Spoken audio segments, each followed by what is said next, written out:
Despite her insistence that she is innocent of killing the temple priest of the jungle, Dorothy is condemned to suffer death, and Chandler is powerless to avert the sentence, which is to be executed at the Feast of Darkness 2 weeks later. Returned to the hut where she is held prisoner, Dorothy hears Bob's voice, whispering he has come to rescue her. She begs him to leave, but he is determined to set her free. Chandu, the magician. Bobby, please. You must go away. Don't you know they'll kill you if they catch you? But they're not going to catch me. I got that sharp knife I bought in Cairo. They cut through these walls like cheese. It's only made of layers of dry leaves anyway, don't you know that? Oh, but Bobby, the least sound, the guard will be around there before you can move. Please go away. I'm not going to make much noise. Listen, Bobby. You must listen to me. Come over here next to the wall, Mother. Come right over here. See? That little place through already. Now they can't hear us. Oh, but don't you see? We can't get out of here. We can't get out of this village. And even if we did, what would we do? Where's Uncle Frank? He's in his room over at the end. I hope he's sound asleep. I certainly didn't tell him I was coming over here. I knew he'd never let me do it. Of course he wouldn't. Oh, heavens, that noise, Bobby. Well, I suppose I'll have to tell you. Tell me what?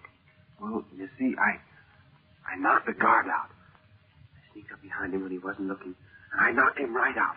He just fell over like he was a dummy. I tied his hands and feet and stuck a handkerchief in his mouth and tied another one right around his head so he couldn't get it off. Oh, Bobby. Don't you see that's just the thing we mustn't do? Oh, they'll kill us all. You've got to go and untie him at once, now, before some other native comes along and sees him there. Now, Mother, don't be silly. I've got this far, nothing's happened to us. See, you have to take some chances. Anyway, these natives aren't going to come around here in the middle of the night. But you don't understand. Even if you do succeed in cutting a large enough hole in the wall for me to crawl through, what will we do? We're entirely at the mercy of those men. Only by a miracle they haven't killed me or some of you already. Say, Mother, you know what? Uncle Frank's just getting thinner and thinner. He's all cut up about not being able to magic these fellas and get you out of here. Oh, I know he must be. What do they think is wrong? Well, I don't know. I asked him the other day if he thought it was something like that time when we were up in Montebania and he couldn't get the message from the yogi on account of Dimitri. I don't know whether he thinks some of these natives are beating him out or whether he just can't make it work anymore. Oh, how horrible this place is. Well, I'll get you out of there before long, I tell you. Oh, I didn't mean that. Of course, it's uncomfortable in here, but it's not unbearable. Well, you may be able to bear it, but I can't. It just makes me sick to think of you being in there. Don't you see? If it had been just a question of getting me out by force, Uncle Frank would have done it days ago. He knows it's no use to try to escape from them. Well, what is he going to do? He has to find a way to make them release me of their own accord. Or else wait until Father returns from the capital with permission from the head priest to let me go. Or until the next boat stops here. Yes, but don't you know by that time it may be... Oh, gee, Mother. I didn't mean to remind you of that. But now that I have said it, you know what I mean anyway. I'm not going to leave you in there until they come along, and I'm just not going to do it, Mother. Oh, hush, son. Not so loud. Well, if that guard has come to by now, he can't wiggle an eyebrow. I tied him up too tight. Son, if you tied up the guard, why didn't you just open the door and not go to all this trouble to cut through the wall? Well, I wasn't going to say anything about that. I couldn't get the door open. It was so dark there and fastened shut in some trick way. When they brought you back here, I was watching them across there in my room. I sneaked over here as soon as it was dark. But I don't know how they have the door fastened. I couldn't find any place to get it open, and of course I didn't want to pound on it and make a lot of racket. Bobby, you've got to listen to me. That noise will wake up every native in the camp. Go on back to the inn and go to bed. Now I insist on it. Well, it's too late now. Because if they come back and find you still here in this big hole in the wall, they'll think you did it. And then it just will be too bad. I'll have it big enough for you to get through in just a minute. Oh, gee. What is it? What is it, Bobby? Somebody's seen me. There's a big fat native crawling around the corner of the hut on his hands and knees. And he's got a knife in his teeth. He doesn't think I've seen him yet. Run, Bobby. Run as fast as you can. Wake up Uncle Frank if you have to, but run. He's not 2 feet from me. Well, what do you want? Oh, Bobby, look out. Oh, that awful knife. Hey, you let me alone. Step back there against the wall, Bob. I'll handle this. Frank. So it's you, is it, Wong? Drop that knife. Drop it, I say. Look at me, Wong. Look at me. Do you hear that music? Look at me, Wong. I want you to return to your hut. When you reach it, you will instantly go to sleep. And when you awake in the morning, you will forget this. Your mind will not hold the memory of this night. Go. Gee. He just turned around and went away without a word. Gosh, Uncle Frank, you... Oh, Frank. What were you doing here, Bob? I thought you were asleep in your room. Well, I was. But, gee, how can a fellow sleep when his mother... What's this hole in the wall? Were you foolish enough to think you could help her escape from this hut? What did you think you were going to do then? Gee, I thought I'd bring her over to the inn and you'd know something to do. Gosh, I couldn't bear to think of her staying in there any longer. Oh, Frank, I know he shouldn't have done it. I tried to persuade him to go away. Well, I'd take a chance even in the jungle before I'd leave her in here and just let him come along and shoot her or something. I don't blame you, Bob, for wanting to get her out of this place. But it would be certain death to all of us to try it. Vivian, Natasha, and you and I, as well as your mother. We couldn't go 100 yards into the jungle. And there's no other way out of the village except the path that leads to the ocean. And what good would that do? I wish you'd spoken to me about this plan before you came over here. Well, there must be something we can do. We're doing everything we can, Bob. Come on now. We've got to get back to the inn before they discover us. I can't understand why that guard didn't see you here. Well... He tied him up, Frank. What? Where?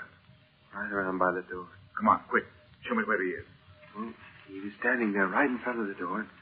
I sneaked up behind him and I let him have it. Gee, I hit him a peach of a smack. Look, there he is.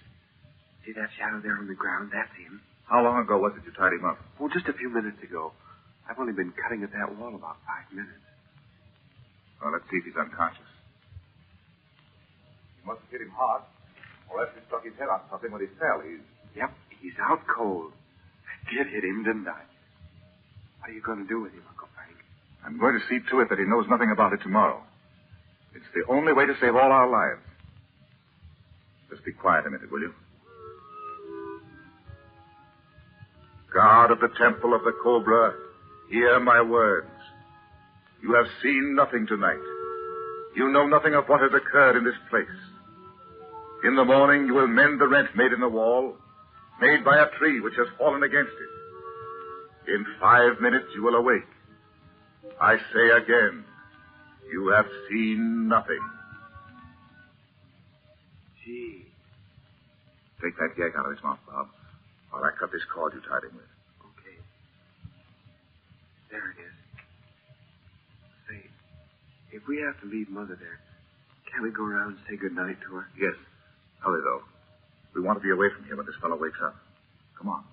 Hey, listen, Uncle Frank.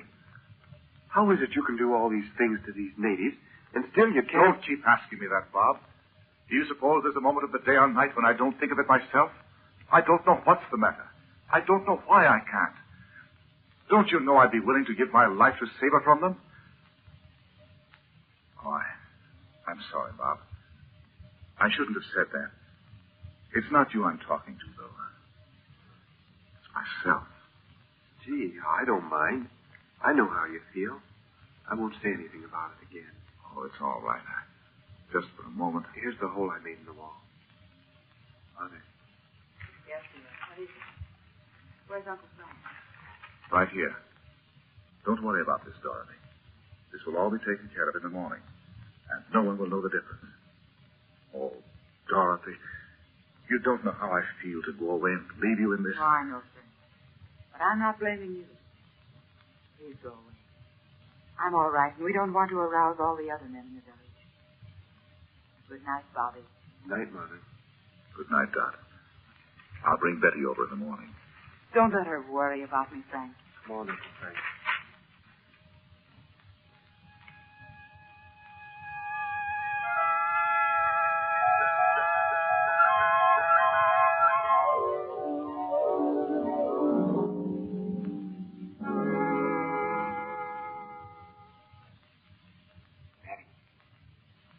Betty. Wake up, Betty. Oh, what is it, Bob? Mother? No. Listen. Don't talk so loud. These boards are just like paper. I've got an idea. What's the matter? Why are you all dressed? Where have you been? I'll tell you about it in a minute. Listen, I've got an idea.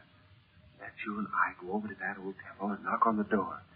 When the priest comes to the door, we'll tell him we'll let them take us if they'll let Mother go. What do you think of that, huh? Oh, Bob, do you suppose they would? You mean both of us? Well, I thought we'd both go and see what they said anyway. Oh, yes, let's. It's the first thing I've been able to think of that might work. It'll only take me a minute to get ready. Well, now listen. I tell you just what we'll do.